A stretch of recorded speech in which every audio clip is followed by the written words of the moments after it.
BJP നേതാവ് G കൃഷ്ണകുമാറിനെതിരെ തട്ടിക്കൊണ്ടുപോകലിന് case. മകൾ ദിയ കൃഷ്ണയുടെ സ്ഥാപനത്തിലെ വനിതാ ജീവനക്കാരുടെ പരാതിയിലാണ് ഇപ്പോൾ കേസെടുത്തിരിക്കുന്നത്. ഭീഷണിപ്പെടുത്തി പണം അപഹരിച്ചെന്നും FIR-ലുണ്ട്. കേസിൽ ദിയ കൃഷ്ണയും പ്രതിയാണ്. സ്ഥാപനത്തിൽ നിന്ന് 69 ലക്ഷം രൂപ കവർന്നതിന് വനിതാ ജീവനക്കാർക്കെതിരെയും കേസെടുത്തിട്ടുണ്ട്. തങ്ങൾക്കെതിരെയുള്ള പരാതി വ്യാജമാണെന്നും നീതി ലഭിക്കുമെന്നാണ് പ്രതീക്ഷയെന്നും വിശ്വാസവഞ്ചനയാണ് ഉണ്ടായതെന്നും കൃഷ്ണകുമാർ ദിയ കൃഷ്ണയും പറഞ്ഞു. മകളുടെ സ്ഥാപനം അവിടെ നിന്ന് അവിടുത്തെ ജീവനക്കാർ 3 പേര് ചേർന്ന് കഴിഞ്ഞൊരു 9 മാസമായിട്ടാണ് തോന്നുന്നു ഉദ്ദേശം 69 ലക്ഷം രൂപയാണ് കണക്കിലൂടെ മാത്രം, ഇതിൽ ക്യാഷ് മറ്റൊന്നും പെടുന്നില്ല, ഇത് കൊണ്ടുപോയിരിക്കുന്നത്. എല്ലാവിധ തെളിവുകളും സഹിതമാണ് നമ്മൾ പോലീസിൽ കൊടുത്തിരിക്കുന്നത്.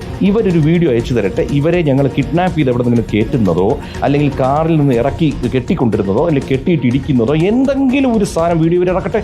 കാരണം ഇല്ലാത്ത കാര്യം എങ്ങനെ കൊണ്ടുവരും? പരാതിക്കൊപ്പം നൽകിയ ദൃശ്യങ്ങളും കൃഷ്ണകുമാർ പുറത്തുവിട്ടിരിക്കുകയാണ്. അശ്വിൻ ഡിയേഗോ നൽകും വിവരങ്ങൾ. അശ്വിൻ, ഇതിലിപ്പോൾ വനിതാ ജീവനക്കാരാണ് പരാതി നൽകിയത്. അവർക്കെതിരെ കേസെടുക്കുകയും ചെയ്തിട്ടുണ്ട്. ഈ കൃഷ്ണകുമാറിനും മകൾക്കുമെതിരെയും കേസുണ്ട്. ഇരു വിഭാഗങ്ങൾക്കുമെതിരെ കേസുണ്ട്. എന്താണ് രണ്ട് പക്ഷത്തിന്റെയും വാദം? പോലീസ് ഏത് രീതിയിലാണ് ഇപ്പോൾ ഇത് അന്വേഷിക്കുന്നത്?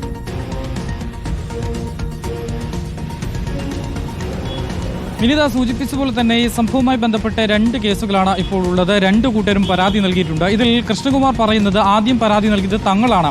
കൃഷ്ണകുമാർ ഇതുമായി ബന്ധപ്പെട്ടിട്ടുള്ള കൂടുതൽ വിശദാംശങ്ങളും വീഡിയോയും പുറത്തുവിടുകയും ചെയ്തിട്ടുണ്ട്. ഇതിൽ നിന്നും നമ്മൾ മനസ്സിലാക്കുന്നത് ആദ്യം തന്നെ ഈ 69 ലക്ഷം രൂപയുടെ ക്രമക്കേടുകൾ ഈ 3 ജീവനക്കാർ ചേർന്ന് നടത്തിയിട്ടുണ്ട്. അത് കഴിഞ്ഞ ദിവസങ്ങളിൽ ഈ കൃഷ്ണകുമാറിന്റെ രണ്ടാമത്തെ മകളായ ദിയ കൃഷ്ണ കൈയോടെ പിടികൂടുകയും ചെയ്തിരുന്നു. ഇത് ചോദിച്ചപ്പോൾ അത് തങ്ങൾ സമ്മതിക്കുകയും പൈസ തിരിച്ചു നൽകാം എന്ന് ഇവർ പറയുകയും ചെയ്തിരുന്നു. തുടർന്ന് ഇവർ ദിയ കൃഷ്ണയുടെ ഫ്ളാറ്റിലെത്തി അവിടെ വെച്ച് ഇത് സംബന്ധിച്ച് ചർച്ചകൾ നടക്കുന്നതും പിന്നീട് അമ്പലമുക്കിലുള്ള ഓഫീസിലെത്തി പണം കൈമാറി പോകുന്നതുമായ ദൃശ്യങ്ങളാണ് ഇപ്പോൾ കൃഷ്ണകുമാർ പുറത്തുവിട്ടിട്ടുള്ളത്. ഇതിന് പിന്നാലെ 8.5 ലക്ഷം രൂപയാണ് ഇവർ നൽകിയത്. ആദ്യഘട്ടമായി 8.5 ലക്ഷം രൂപ നൽകി. ബാക്കി തുക പിന്നീട് നൽകാമെന്ന് പറഞ്ഞാണ് വീട്ടിൽ നിന്നും ഇറങ്ങുന്നത്. അന്ന് രാത്രി തന്നെ ഈ മൂവർ സംഘത്തിലെ ചിലർ തന്റെ മകളെ ഫോണിൽ വിളിച്ച് ഭീഷണിപ്പെടുത്തി സോഷ്യൽ മീഡിയയിലോ അല്ലെങ്കിൽ പോലീസിലോ ഇത് സംബന്ധിച്ച് പരാതികൾ ഇടരുത് എന്നതടക്കമുള്ള കാര്യങ്ങൾ പറഞ്ഞായിരുന്നു ഭീഷണിയെന്നും കൃഷ്ണകുമാർ പറയുന്നു. ഇതിൽ പിന്നീട് ഒരു ഗൂഢാലോചനയുണ്ട്, തന്നെ ട്രാപ്പ് ചെയ്യാൻ ശ്രമിക്കുകയാണ് എന്ന് മനസ്സിലാക്കി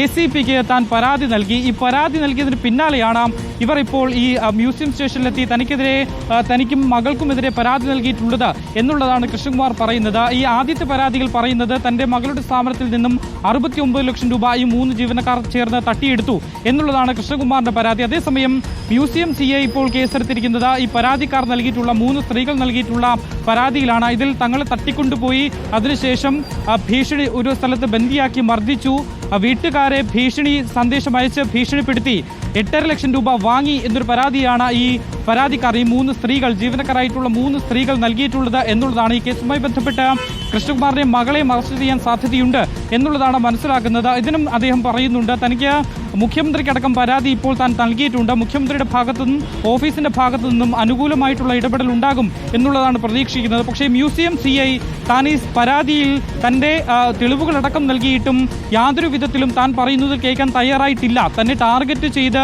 പെരുമാറുന്നത് പോലെയാണ് അദ്ദേഹം പെരുമാറുന്നത് എന്നൊരു കാര്യമാണ് അദ്ദേഹം പറയുന്നത്. മാത്രമല്ല ഇതിലൊരു ഗൂഢാലോചന കൃത്യമായി നടന്നിട്ടുണ്ട്. ഈ 3 കുട്ടികൾ, അതായത് ഈ 3 ജീവനക്കാർ 1.5 വർഷമായി ജോലി ചെയ്യുന്നതാണ്. ഇതിലൊരാൾ ഈ അടുത്തായി തന്നെ വീടും വെച്ചിട്ടുണ്ട് എന്നുള്ളതാണ്. മാത്രമല്ല ഇവർ ഈ കുറ്റം സമ്മതിച്ചതാണ്. ഈ 69 ലക്ഷം രൂപ തങ്ങൾ തട്ടിയെടുത്തു എന്ന് തന്നോട് സമ്മതിച്ചിട്ടുള്ളതാണ്. പരാതി നൽകേണ്ട, പൈസ തരാം എന്നും പറഞ്ഞാണ് വീട്ടിൽ നിന്ന് പോയത്. അതിനുശേഷമാണ് ഈ ഒരു സംഭവം നടക്കുന്നത് എന്നുള്ളതാണ്. എന്തായാലും ഈ സംഭവവുമായി ബന്ധപ്പെട്ട് ഇപ്പോൾ 2 കേസുകൾ നിലവിലുണ്ട്. അതിൽ കൃഷ്ണകുമാറിന്റെ പരാതിയുണ്ട്, ഈ 3 ജീവനക്കാരുടെയും പരാതികളുണ്ട്. ഇതിൽ കൃഷ്ണകുമാർ പറയുന്ന മറ്റൊരു പ്രധാനപ്പെട്ട കാര്യം, താൻ ആരെയെങ്കിലും തട്ടിക്കൊണ്ടുപോയി മർദ്ദിച്ചിട്ടുണ്ടെങ്കിൽ അത് അവർ കൃത്യമായി തെളിവുകൾ പുറത്തുവിടട്ടെ, താൻ ഇപ്പോൾ പുറത്തുവിട്ടതുപോലെ അവരും തെളിവുകൾ പുറത്തുവിടട്ടെ എന്നുള്ളതാണ്. ഇല്ലാത്ത കാര്യം എങ്ങനെയാണ് ഇവർ കൊണ്ടുവരുന്നത് എന്നതടക്കമുള്ള കാര്യങ്ങൾ അദ്ദേഹം ചോദിക്കുന്നുണ്ട്. മറ്റൊരു പ്രധാനപ്പെട്ട ആരോപണം കൃഷ്ണകുമാർ ഉന്നയിക്കുന്നത് ഇവർക്കൊരു സഹായം ലഭിക്കുന്നുണ്ട്.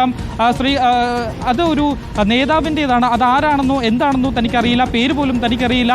ഈ കുട്ടികൾക്ക് വേണ്ടി അല്ലെങ്കിൽ ഈ ജീവനക്കാർക്ക് വേണ്ടി അവിടെ എത്തി സംസാരിക്കുന്നത് ഈ സ്ത്രീവരാഹത്തുള്ള ഈ ഒരു നേതാവാണ്. അയാൾക്ക് എന്താണ് ഇതിൽ പങ്ക് എന്നതടക്കമുള്ള കാര്യങ്ങൾ വിശദമായി തന്നെ പരിശോധിക്കണം. ഇതിൽ കൃത്യമായൊരു ഗൂഢാലോചന നടന്നിട്ടുണ്ട്. ഈ കുട്ടികൾ മാത്രമായി ഇത്രയും വലിയൊരു തട്ടിപ്പ് നടത്താൻ സാധ്യതയില്ല. ഇവരെ മനഃപൂർവ്വം ഇവരെ കരുവാക്കി മറ്റു ചിലർ ഇത് ശ്രമിക്കുകയാണ് എന്നുള്ളതാണ് ഇപ്പോൾ കൃഷ്ണകുമാർ പറയുന്നത്. അതേസമയം സ്ത്രീത്വത്തെ അടക്കം അപമാനിച്ചു, തട്ടിക്കൊണ്ടുപോകൽ, തടങ്കലിൽ വെക്കൽ അടക്കമുള്ള വകുപ്പുകളാണ് ഇപ്പോൾ മ്യൂസിയം പോലീസ് കൃഷ്ണകുമാറിനെതിരെ ചുമത്തിയിട്ടുമുള്ളത്. ഈ കേസിൽ ഇദ്ദേഹത്തെയും മകളെയും അറസ്റ്റ് ചെയ്യാനുള്ള സാധ്യതയുമുണ്ട്. വിനീത, ശരി, ഏതായാലും ഗുരുതരമായ ആരോപണം തന്നെയാണ് ഉയർന്നിരിക്കുന്നത്. കൃഷ്ണകുമാറിന്റെ വിശദീകരണം നമ്മൾ കേട്ടിരുന്നു. പക്ഷേ അറസ്റ്റിന് വരെ സാധ്യതയുണ്ട് എന്നാണ് ഇപ്പോൾ ആഷിൻ ഡിയാഗോ റിപ്പോർട്ട് ചെയ്യുന്നത്.